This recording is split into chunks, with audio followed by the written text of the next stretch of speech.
Happy Sunday, everybody. Today we're looking at some Broadway Limited SD40-2s.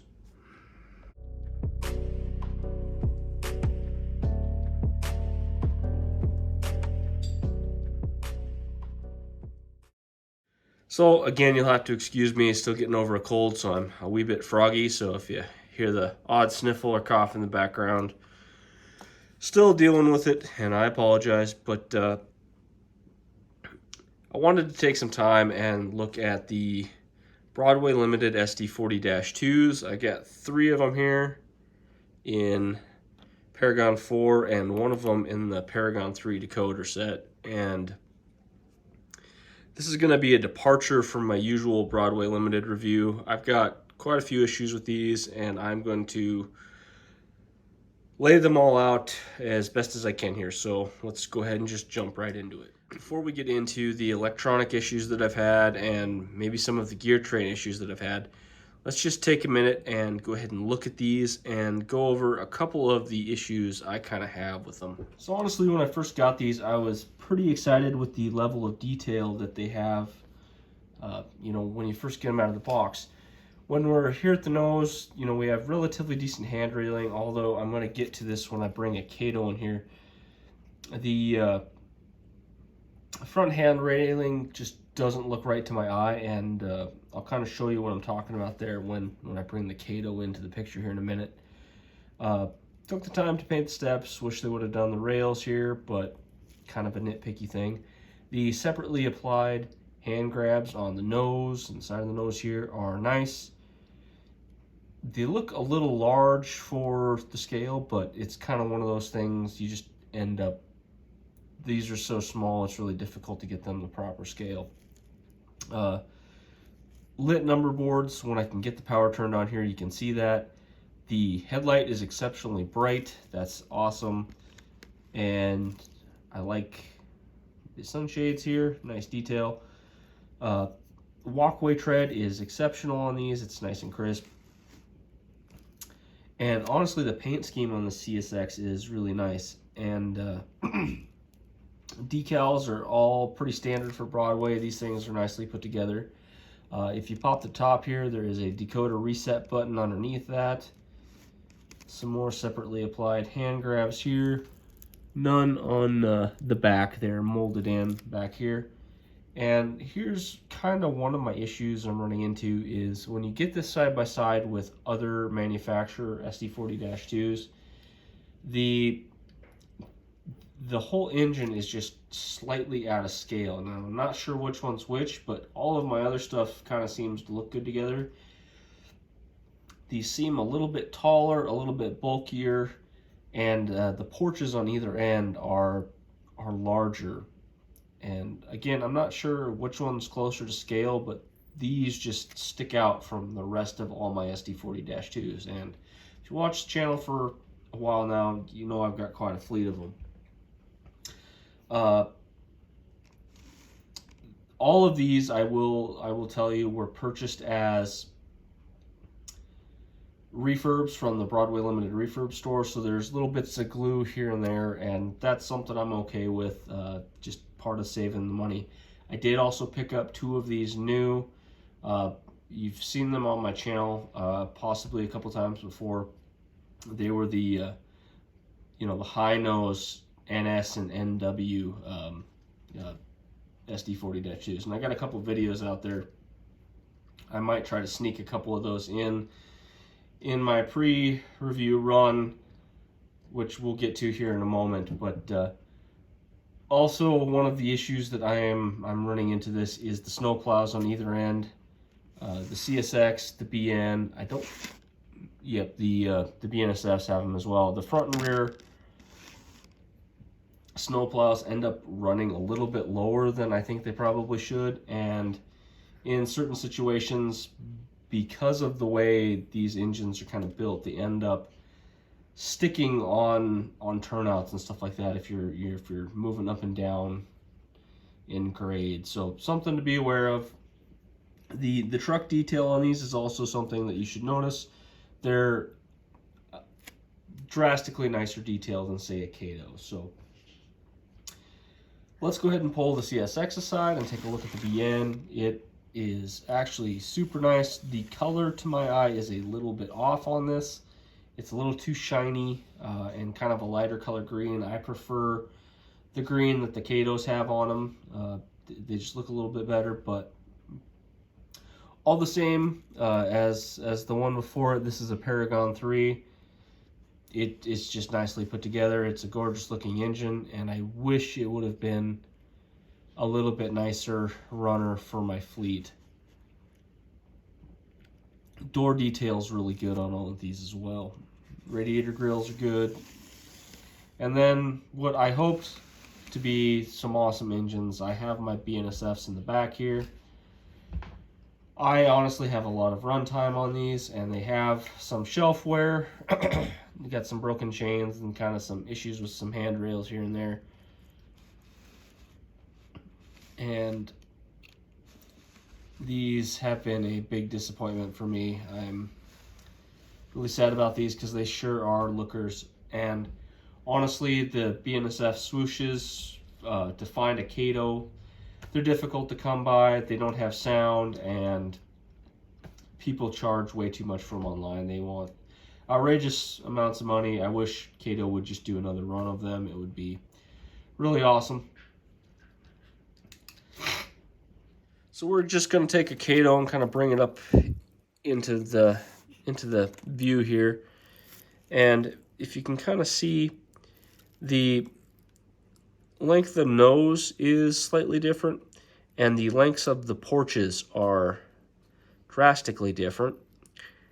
And to my eye, the Kato seems to be closer to scale, and like, I'm not totally sure that's accurate, but they just, to me, they look closer. And the rear porches kind of are the same way. And if you notice the handrails, the Kato has, you know, some more bending and depth to them. And honestly, these are actually a little bit janky and wobbly. And if I get the Kato side by side here, you can see the difference in the truck quality. And now that I've got them back to back, you can, it's difficult to see on camera, but there's definitely a difference in height, and the Broadway Limiteds just look bulkier than, say, the Katos do. And again, it's difficult to see this on camera, but in person you can definitely tell there's a difference. Like, you can kind of see the difference in height back here, and then this ends up being a little bit taller when it's next to it. Yeah, look at the top of the, you know, there's a good 1/16 of an inch of difference in height there when you're comparing it to the Kato. Scale issues aside, I really want to talk about, probably I'm going to start with the drivetrain. And I honestly am really unimpressed with the Paragon 4 versions of these. And just for comparison, we're going to roll the Kato back in here. And we'll get it back on the track. There is a little bit of wiggle and a little bit of up and down suspension. That's just due to the design. But these things can rock back and forth like a teeter-totter. It is ridiculous how much movement the frame of these has in them. And this didn't always used to be the case. The Paragon 3 is a much more stable engine and does not suffer from those problems. And we're going to get to the Paragon 3 here in a moment, because I bought it as a test to determine what was going on here. But I am going to kick the power on here in a minute when we get to the electrical portion of this, and I will let you hear what's going on. But I ended up sending back not only the BN, but this CSX to have some work done on it. And I ended up selling the two high-nose engines I had because the drivetrains in them were so ridiculously loud. If you weren't running the sound, it honestly reminded me of gravel in the drivetrain. And I have bought 5 of these now, and all of them have the problem, but those two were, being brand new, were exceptionally bad. And I was curious if the Paragon 3s ran into this issue, and I ended up purchasing that Paragon 3 and had some electrical issues, so I ended up sending it back. And I spoke with the guys at the repair center. I asked them a bunch of questions about the Paragon 4, and they decided that I should send one of them in to have it looked at. At this point, I had already sold those two high-nose locomotives, so I went ahead and sent the CSX in. So it has been back to the factory, has had components replaced apparently, and it still suffers from quite a bit of gear train noise, in my opinion. And the BNSFs behind it here also had those issues, and it seems like the way I could explain the noise is if there was a little bit of salt or something in the gears and they were crunching a little bit, as well as wheel spin. When you hear wheels kind of spinning, like you have an engine that's drastically out of speed match, and that kind of wheel spin noise, that's what these sound like, just moving back and forth on the track. And you put a load behind them and suddenly it gets a bunch worse. So just on those merits alone, I honestly can't recommend these things. The gear train noise is unacceptably loud, and I've sent them back to Broadway. They tell me in the notes that they sent back to me on this engine, they detailed that it had an acceptable amount of wobble back and forth compared to all the other Paragon 4s they had on hand, as well as the gear train noise was average amongst all the others as well. Just the fact that these things are so noisy running on the layout is one of those situations where I can't recommend any of these because of it. The sound is a neat novelty, but 70% of the time, I personally like to have my stuff running silently, just putting hours on the track just so I can test things. And honestly, my family doesn't want to listen to engines growl for 3 or 4 hours a night, so they have to run smooth and quietly. So it's probably time now we've got all that out of the way, to go ahead and detail the issues that I've had electronically with these. And we'll start with the Paragon 3. So the Paragon 3 is like a lot of the older Broadway engines, where it has wipers for each of the trucks. It's not directly wired. And I got this thing from the refurb store, and within 30 seconds of running on my layout, it stuttered so bad you couldn't get it to move on the cleanest track anywhere. It was absolutely appalling, and I don't know how they could have let it go past, quality control at the refurb store. This thing was absolutely unusable, and frankly, I was pretty upset with Broadway. I normally have excellent luck with their stuff, and I sent this one in for repair. I got it back. It ran for about 2 hours, and it's back to doing the same old thing it was doing. Kato's have been using wiper pickups for the better part of 20 years or longer with DCC controllers on board, and they run just fine. You don't have a whole lot of stutters or any of that situation. I realize this has sound, but it can't even go across the turnout anymore without losing power and the lights going out, let alone keeping the sound going.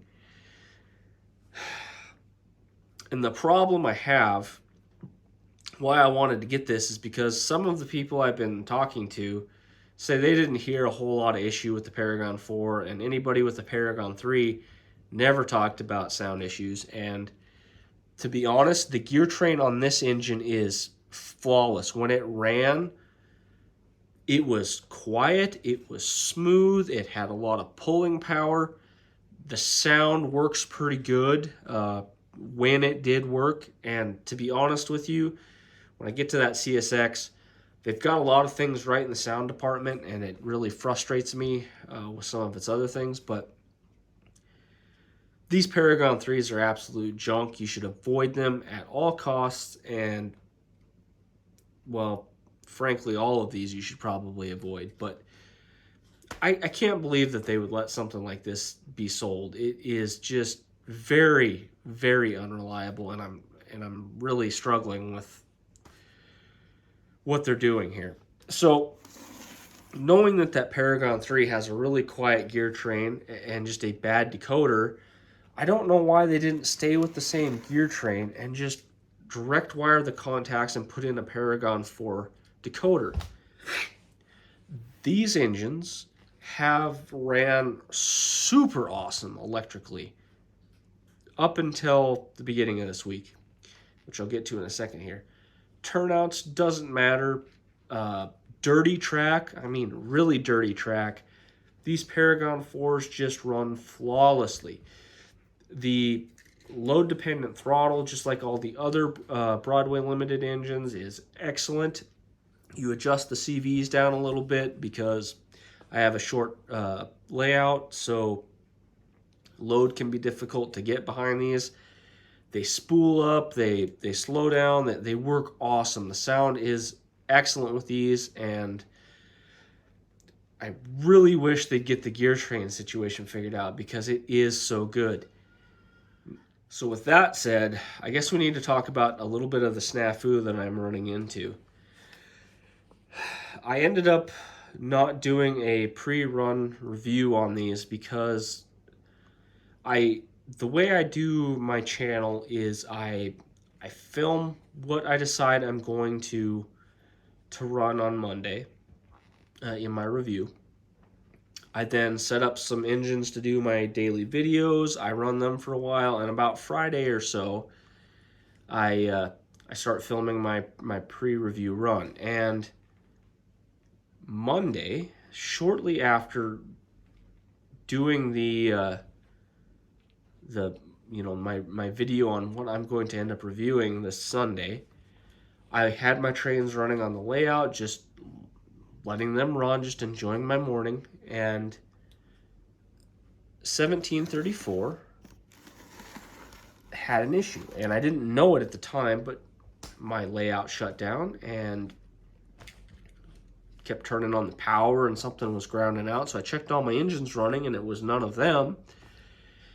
And so I was listening for where the short might be coming from, and sure enough, this thing was buzzing. Pulled it off the track, everything went back to working. And to be honest with you, I recently changed from Digitrax over to ESU. I wanted a Wi-Fi throttle so I could do things wirelessly and use my phone to control some things, because I've got a lot of things going when I'm filming my videos, so some extra, phone train controllers is kind of a cheap way for me to do this. And so I thought it was a bit of a fluke. Maybe there was an issue between the Broadway engine and the ESU system. It has a little bit different of a short protection, so I chalked it up to me doing something wrong. And so I had number 1732 in the CSX lashed up, and I might have that backwards, I can't quite remember, but anyway, I had them lashed up sitting in my siding all week, and then come Friday, right before I started to film my pre-review run, my layout was shut down again. And so I went over and I was listening, and sure enough, 1732 was shorted out. And I tried resetting decoders, I tried doing a bunch of stuff. To be honest with you, I don't want to open these things up. I have opened these two in the past, and there's so many wires and they're so tightly packed, the probability of breaking something or not getting it put back together properly is really high. And so now I don't know what to do, because I have been running these two on my Digitrax system for a long time, And I mean, I've got probably 100 runtime hours on both of those. They've put in some work on this layout, and to have them both die within hours of each other doing exactly the same thing makes me want to contact Broadway just to see if they might have some issue um, with something on the ESU layout. Now, I hadn't had any engines go across turnouts and cause short protection or anything in the time being. I don't know what was happening. I just came back and all of a sudden my layout was off, and these were just sitting on a siding, not moving, just sitting there, to be used for the pre-review run, and they shorted out and died. So I kind of didn't know what to do with my one remaining engine left, short of I kind of want to just leave it sitting on a siding for a while to see if it does the same thing. Because if this is the case and ESU has some issues with these things, I'm a little wary about leaving some of my other Paragon 4s sitting on this layout for an extended period of time. And I don't know if it's because they weren't being used, if they were just sitting there in the off position, because the decoders don't really kick on until you kind of give them their first little throttle response. Maybe that has something to do with it. I don't know, but it totally changed my outlook on this review, because I would have given these kind of a pass. If you planned on running them with sound all the time, you really can't hear the gear train noise. The sound is really good on them. They really, really sound good, and I'm going to do that here shortly. But 2 failed decoders on Paragon 4s. I already sold the other 2, so I'm down to 1 out of 5 that I originally had that I would consider runnable. And my Paragon 3 is a piece of junk, so I don't want to even talk about it. But let's go ahead and switch the power on. Let me get these off of the layout, and we will run this thing up so we can see what it sounds like. Okay. Go ahead and pull her ahead just a little bit here to get the sound system started. So yeah, this has all the typical features that a normal Broadway would. The CV19 Easy Consist. As a matter of fact, those 2 BNSFs have been running that way for forever. They're generally set up on crew number 12 and have been working flawlessly like that for, like I said, the better part of 100 hours of runtime now. Let's go ahead and turn on the sound. These things are only at about half of the normal volume. They get really loud as compared to some of the other engines I have coming in the future. They really do a good job choosing the speakers on these things. Let's go ahead and throttle it up.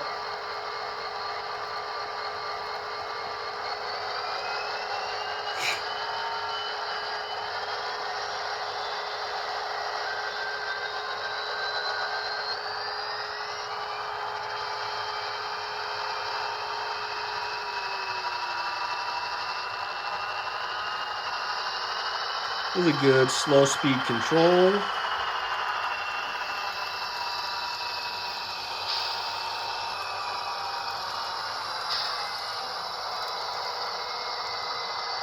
Let's go ahead and mute the engine. Something I do definitely like about these, as opposed to some of the lock sound decoders I'm using with, when you mute them, they're muted. There's no extra sounds. They're back to being silent.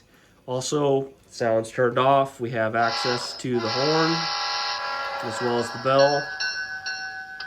And like I said, CV19 consisting works great on these. This has the CV230 where you can determine where the engine is in the consist, so all the lighting functions move with the engine as it should. Awesome, I really like that. It's not as necessary now that I'm running a ESU system, and maybe in a future review I'll get into what ESU system I'm using and some of the benefits that I think it has compared to, say, running my old Digitrack system. Unless this is actually causing my engines to short out, in which case we're going to have to get into that a little bit too. But let's see if I can just quickly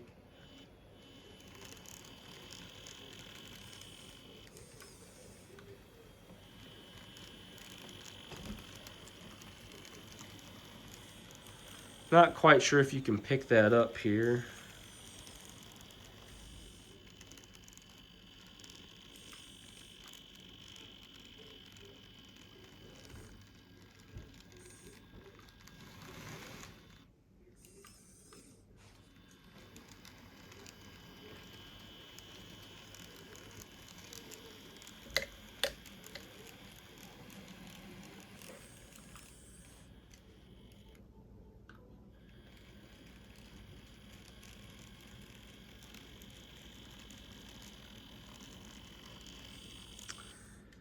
So hopefully you could hear that just a little bit. I kind of moved the camera so that the mic was just a little bit closer to the engine. I was hoping that maybe you could hear that clicking gear train noise I was talking about. But anyway, like I said, I'm down to 1 out of 5 engines still functioning in a way that I think is appropriate. Although, to be honest, I think the gear train noise in this one is still also too loud for a silent running engine compared to a Kato next to it. I mean, there is a world of difference between the gear train noise between the two of these. So yeah, normally I'm kind of a Broadway shill. I think they make really good engines most of the time, but to be honest with you, I've had basically zero luck with all these SD40s. So avoid these at all costs, and maybe a re-release in the future. If they come out with something, we'll take a look at it. But I've had a lot of opportunities to pick up some more of these, and I frankly am just going to pass them up because they're just not worth it. Anyway, thanks for stopping by, everybody. I appreciate you checking this out, and I will see you this Wednesday. We're going to keep doing some work on that tank car, weathering it up. So have a good weekend. Bye now.